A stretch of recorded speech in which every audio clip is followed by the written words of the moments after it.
સુરત શહેરમાં યશવી ફાઉન્ડેશન દ્વારા સેવાકીય પ્રવૃત્તિઓના ભાગરૂપે વિદ્યાર્થીઓને નોટબુક, સ્કૂલ બેગ, પાણીની બોટલ અને અન્ય સ્ટેશનરી કિટનું વિતરણ કરવામાં આવ્યું હતું। આ કાર્યક્રમમાં ખાસ કરીને મીડિયા વેલફેર એસોસિએશનના સભ્યોના 35થી વધુ પરિવારોના લગભગ 80 બાળકોને સ્કૂલ કિટ ભેટ સ્વરૂપે આપીને પ્રોત્સાહિત કરવામાં આવ્યા હતા। યશવી ફાઉન્ડેશનના સેક્રેટરી ગાયત્રી ચાંપાનેરિયાએ જણાવ્યું કે અમે અગાઉ પણ પાલિકાની શાળાઓમાં 270 વિદ્યાર્થીઓને આવી કિટ વિતરિત કરી ચૂક્યા છીએ। આજે જ્યારે મીડિયા કર્મચારીઓના બાળકોને આ સન્માન આપ્યું ત્યારે અમને ગર્વની સાથે આનંદની પણ લાગણી થઈ છે। ફાઉન્ડેશન દ્વારા સતત વિવિધ સેવાકીય પ્રવૃત્તિઓ કરવામાં આવે છે। વિદ્યાર્થીઓની શૈક્ષણિક સાધનોની જરૂરિયાતને ધ્યાનમાં રાખીને તેમને નોટબુક, ટૂલ બેગ, પાણીની બોટલ જેવી જરૂરી વસ્તુઓ પૂરી પાડવામાં આવી છે।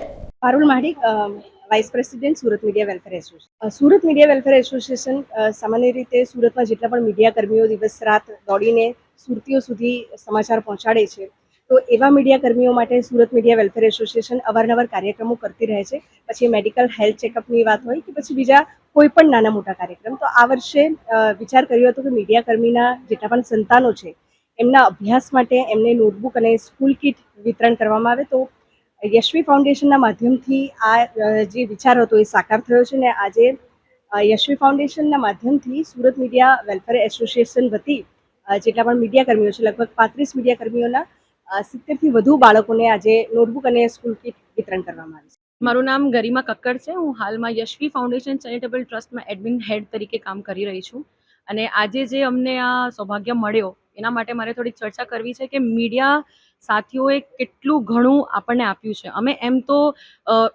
ઓર્ગેનાઇઝેશન્સમાં, સ્કૂલોમાં બધી જગ્યાએ વિતરણ કરતા હોઈએ છીએ, પણ મીડિયાવાળા અમારા સાથે કેટલું બધું સાથ આપે છે, અમારા માટે કેટલું ઘણું કરતા હોય બેક કેમેરા રીતે અને કેટલી સારી રિપોર્ટિંગ કરતા હોય, તો આજે એમના છોકરાઓને અને એમના ઘરે આ વિદ્યા પહોંચે એવી આજે એક પહેલ યશવી ફાઉન્ડેશન ચેરિટેબલ ટ્રસ્ટે કરી છે। આશરે આપણે 70થી 75 છોકરાઓને આ લાભ આપ્યો છે આજે।